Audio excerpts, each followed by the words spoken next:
Hey everyone! Today, we're going to talk about something no homeowner ever wants to face, but honestly, we all need to be ready for it. A major water emergency in your home. Think of this as your personal guide to what the pros know, so if it ever happens to you, you can act smart when things get, well, very wet. Okay, let's just jump right in. Picture this. You head down to the basement and your foot splashes into an inch of ice-cold water. That instant wave of panic hits. What is the absolute very first thing you should do? And I'll give you a hint, it is not what you see in the movies. You don't just start grabbing buckets. The most important thing isn't just bailing out water, it's understanding what you're really up against, because a clock just started ticking. And when I say the clock is ticking, I am not kidding. In the world of water damage restoration, every single minute that goes by makes the damage worse, and the cost to fix it go way, way up.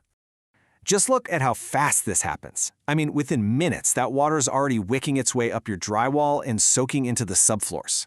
A few hours go by and stuff starts to literally fall apart. Drywall swells, furniture peels. But here's the real danger zone, that first 24 to 48 hours. That's when mold spores, which by the way are always in the air, find that moisture and start to grow.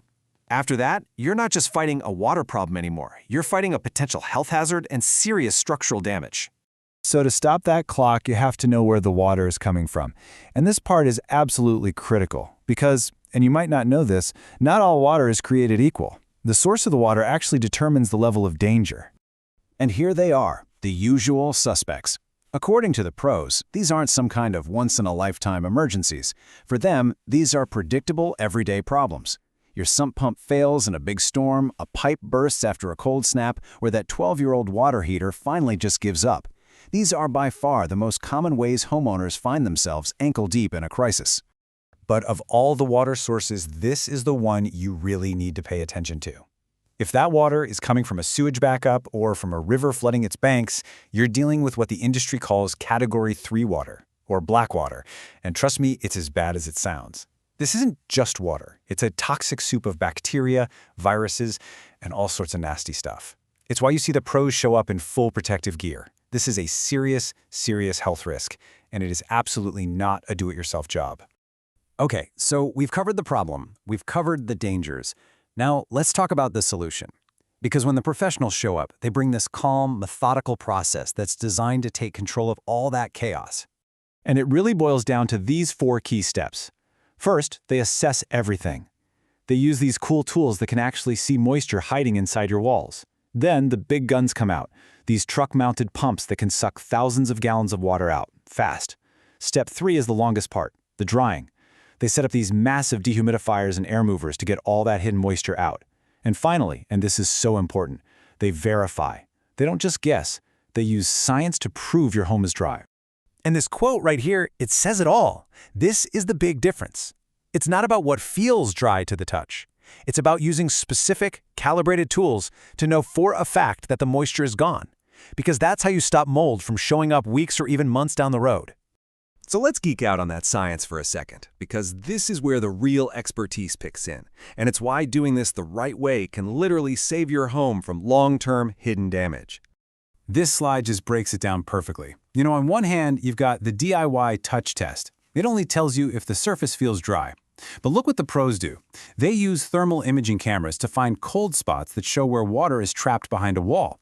They use special moisture meters to get an exact reading deep inside the wood and drywall. One method pretty much leads to mold. The other one prevents it. It's that simple. And here's what that scientific precision really looks like. It's a number. For the wood framing inside your walls, your home's skeleton, to be considered truly dry and safe from mold and rot, it has to have a moisture content somewhere between 8 and 12%. It's not a guess, it's a specific target. That's what they call the dry standard.